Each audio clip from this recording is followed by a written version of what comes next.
Kapag dumadating ang pagkalito sa buhay, ang daming dapat gawin na, ang daming gustong abutin na. Minsan, kailangan nating huminto at itanong, ano ba talaga ang mahalaga sa akin? Sa ating tagumpay book moment hango sa aklat na What's in Your Hand ni Coach Lan Fernandez, isang panawagan na magbibigay linaw. Live your vision. Having a clear vision helps you to focus on your long-term goals and prioritize the things that truly matter. Ang malinaw na pananaw sa hinaharap ay parang ilaw sa madilim na daanan.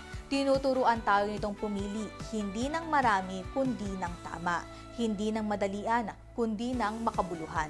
At kung ngayon parang gulong-gulo na ang iyong mga prioridad, baka panahon na para balikan ang vision na ibinigay ng Diyos sa iyo. Buhayin mo ulit, lakaran mo.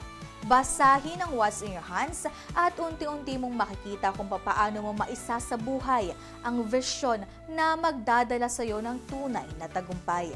Dear Counselor, para sa puso mong naghahanap ng malinaw na direksyon.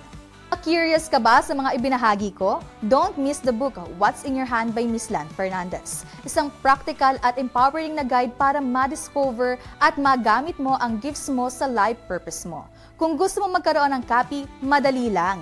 E-message ang Tagumpay It's All Good sa Facebook page para maka-order. Invest in your purpose. This book might just be the push you've been waiting for.